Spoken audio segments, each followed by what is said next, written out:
Morning, everyone.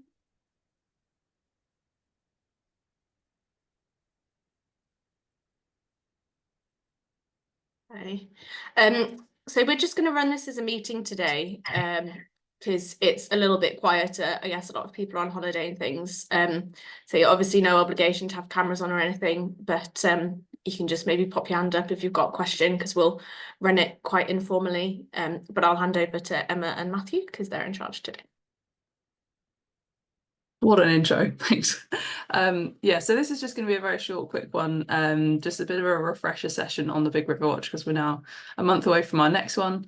So I'll just start my little PowerPoint presentation and yeah, feel free to ask questions at any point because it's only a small group of us and hopefully we won't take up too much of your morning.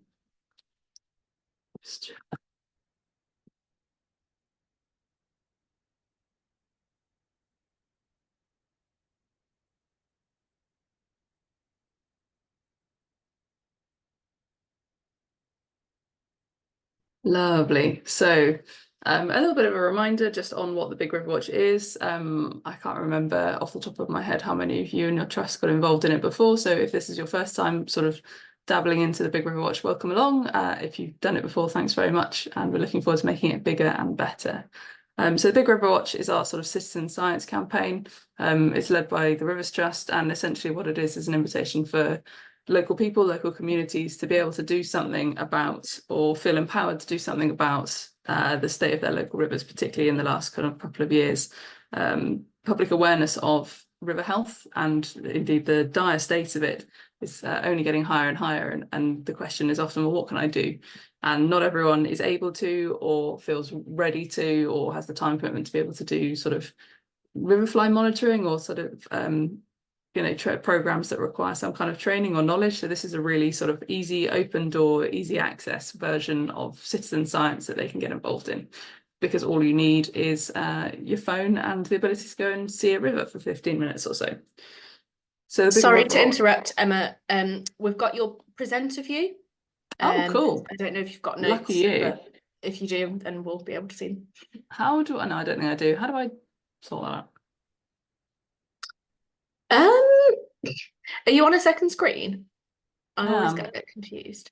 Maybe if you stop sharing and then put your presentation on the other screen and then reshare it, it should, that's what I normally do, and it should show you your notes, but not the rest of us. I mean, otherwise I don't think it's like a disaster. No, that's fine. Let's do that there.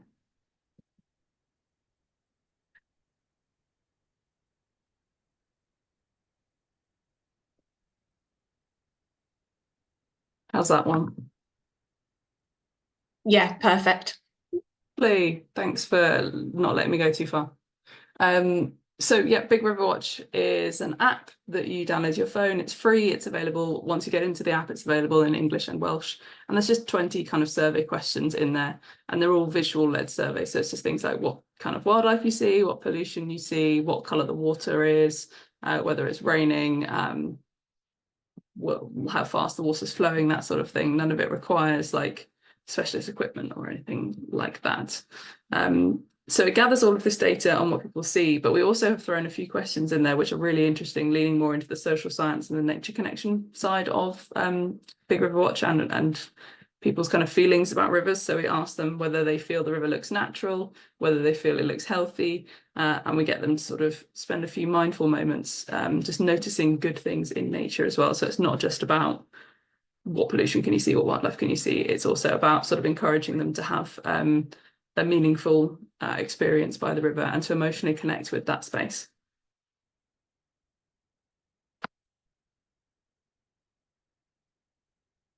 Nice. There we go. So the next Big River Watch, as I mentioned, that's only coming a month away. So that's going to take place between the 6th and the 12th of September. I've just popped all of our contact details up on this slide and we can circulate this presentation around later, but just so you know who to get in touch with about all of the bits. So I will be around pretty much up until the first day of Big River Watch. So can answer any of your questions then. And then in my absence, Matthew will be around to help you out with anything that comes up during Big River Watch week and the week prior after it. And then all things, press and media related, Becca is absolutely your girl to go to for that.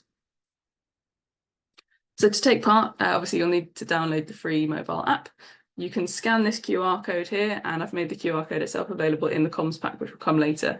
And the QR code knows whether you're scanning it on like an Apple device or an Android device, and will send you to the right app store to download that from. It's super easy to take part. All you need to do is download the app. Just spend 15 minutes or so.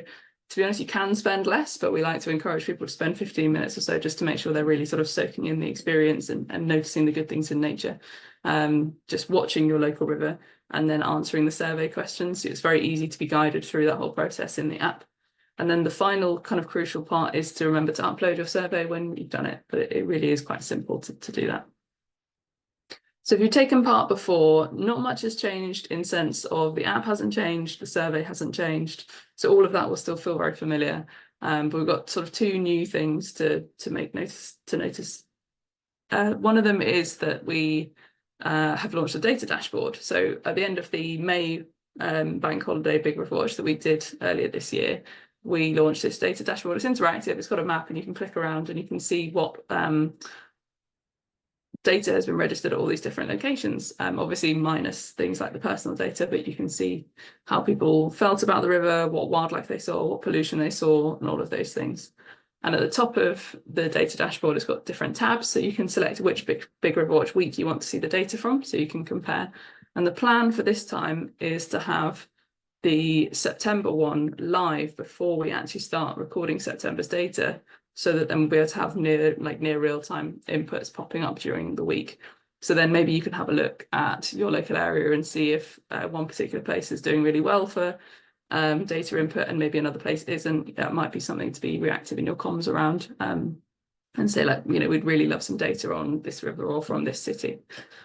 So we'll let you know about that when we've worked with our development team. The other thing that we've added this year is an email sign-up form to our website, and it's not required to take part. People can still just download the app and get on with it independently. But if they sign up to Big River Watch, then they get added to a certain part of our mailing list where we can just send them a bit more information, a few more email prompts throughout the Big River Watch. And then we also personally know that they are users that are really engaged in either citizen science or Big River Watch itself. So that'll be useful for our sort of remarketing efforts later throughout the year. So you'll see in some of our comms this year, one of the call to actions will be sign up for. As I said, it's not necessary to sign up, but we're hoping that, and we're already seeing actually people starting to use that sign up form. So it's a nice nod to know they want more information. So every year we produce a comms pack, we put it on Trello. It's live again now and ready for you to use. And as I said, we'll distribute this slide, so you can click on all of the links that I put up here, but we've got things like posters, social media graphics, images, social media copy, we've got the QR code, we've got FAQs, all of the things that hopefully you should need to get going will be in there. But if you, for example, are going through and having a look at some of the comms assets that we've created and you want something bespoke, then just let myself or Matthew know and we can potentially make something with you. So one of the things we've done this year is pulled some of the data from last September's. So for example, you can see in the middle there, we've got, you know, last year over 1,500 Big River Watchers recorded ducks. We thought it'd be really nice this time to sort of bring in a reflection of the fact that this is the third Big River Watch. It's been going for a year and we are actually using that information that was used before. So potentially you could create some, can we beat last year's comms? Or if you wanted to look at a particular species and we've not created an asset for you, then let us know, we can do that. We also might be able to segment out the data by trust. So if you wanted to know how many Big River Watchers recorded ducks or river flies or kingfishers or whatever in your patch, and you wanted some trust specific comms, let us know, we can absolutely do that too. And then I was going to whiz quickly through just how you use the app in case anyone who is either here today or will be watching this later hasn't used the app and this is going to be their first Big River Watch. But again, do shout if you've got any questions as we go through, but it really is very simple. My advice would be to, if you're going to be running an event or if you're going to have a go at it, download it first, download it at home where you've got good mobile signal or Wi-Fi, and just have a little play around. But it's really like simple and quite intuitive app to use. If you've ever used things like the Big Butterfly Count or, you know, iNaturalist, it's really quite simple. So you open up. These are the screens that you see to start with, and you only see these once. So once you've been through these landing pages, you don't need to go through them again. you choose your language, which you can change again later when you get to the main menu. And then these basically just go through, this is what you're doing, and just means that people have to confirm that they've read the health and safety guidance and the terms and conditions and all of those good things. Once you've done that, you arrive at the main menu, and you'll see that the language is selected as to whichever one you wanted. If you wanted to change that, so if you accidentally clicked on the wrong one, or you've just decided you wanted to do it in either English or Welsh, you can go into the info button, which is on the right-hand side of the bottom menu bar. And when that menu pops up, you can change the language really easily. So there's no need to sort of uninstall and reinstall the app or anything like that. Along the bottom of the bar, some of the other things you'll notice are ID guides. So we've got one for wildlife and one for pollution. And the idea of these is to help anyone who is in the middle of the survey and is like, I can see a bird, I'm not quite sure what it is, or I don't know if my river looks very healthy. Like, is that a sign of pollution, or is that a sign of an unhealthy river? So when we ask them later in the survey, have you seen any of these signs of pollution, for example, they can say, okay, well, I can cross-reference that with the ID guide, and yes, actually that does look like sewage or sewage fungus, or yes, actually that oily slick is probably road runoff, and things like that. So you can access those out of the survey just along the bottom bar, but when you're in the survey itself, if you look at the second screen grab of the phone, that one there is just saying, can you see any other signs of pollution? That's when you're actually in the survey, and each of those buttons there is clickable and brings you to the same information that's in the ID guide.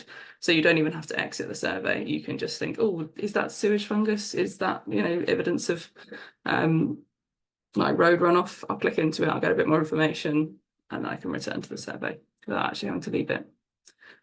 So yeah, app's really simple. Just click Start Survey on the home screen to begin, and you'll be fed through this series of questions that look like what you want on the screen. A lot of them are multiple choice. There are a couple of free text options, and right at the beginning we also ask people to upload a photo of their river, and we don't give them any guidance on what exactly we want them to send a photo of, and it's really interesting every year to see what it is that people want to show us that they're seeing. Some people want to upload a couple of images of pollution, some people want to send us really lovely pictures of ducks, a couple of people send us really nice sort of selfies or group shots of them doing things. You end up with a couple of people inevitably on a kayak or fishing or something. It's really nice to see. And then we tend to use that in our post Big River Watch comms. When you've worked through the whole survey, it's really important that you do click upload, otherwise it just sits in your phone. However, if you have like really bad mobile signal, or for any reason you can't actually upload it at the time, then it's not a problem. Just click save, and then you can re-access any of those surveys that you've saved just on the bottom bar where I've indicated with an arrow. You can nip into it and then click upload later. So if you come home from an event, or you come home from your survey and it didn't work at the time, just upload it then, and it will remember the location and the time of where you started the survey. So it won't then bring all of that data to be attributed to where you actually uploaded it from. One of the things that we get asked quite a lot is, like, can I survey more than once? And absolutely, the question is, that's a great question, but people, if they feel so inclined, can do as many surveys as they like during that week, as many different locations. You could almost have a competition, see how many you get in 1 week.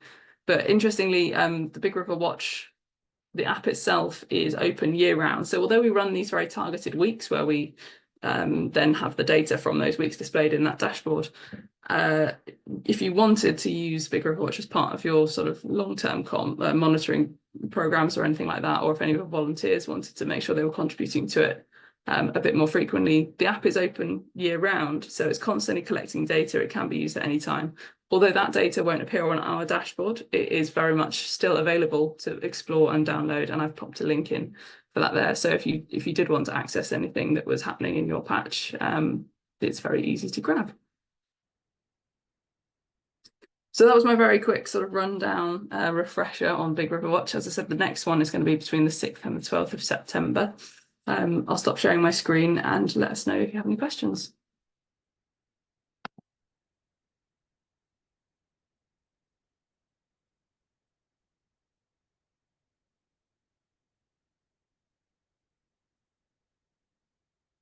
Hi, Jack. don't know how to use Zoom. I don't know where the hand is. Thank you very much. The question I've got, do you put the location in for the survey, and do you keep that location data so you can see it and break it down into how many were done in particular areas?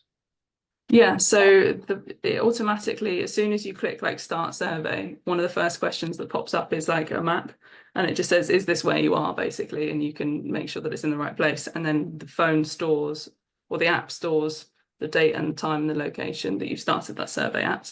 And then that does get pulled through to all of our databases. So yeah, if you wanted to have a look at everywhere that was in your trust's place, we can definitely do that. So on our data dashboard, the one that I mentioned that's interactive, we've got a version for the public, and then we've also got a version for trusts. And the one on the trust basically is the same, and it just has a menu down the side, and you can click, you know, Cotswold Rivers Trust, and then be only seeing what's happening in that patch. So we've got that data layer included. So then we could utilize that, sort of promoting it next time round, knowing that X number did it this time, how many more can we get? Perfect. Yeah, That's yeah. nice to know. Thank you. Well, I mean, you could even do that now because we've got all of the data from May and September from last year, all in that same format. So Where do I find that data? I can send you a link to it, but basically if you go into either the Big River Watch landing page, at the bottom there's a link to the Data Explorer, or you just Google the words Big River Watch Data Explorer and that page will come up too. And then on that page is an embedded version of the one without the trusts, but at the bottom underneath that grid says, you know, do you want to find the one for trusts? And it'll take you to that, but I can pop you a link to that as well. I might actually try, I can pop it in the chat probably as well. Thank you.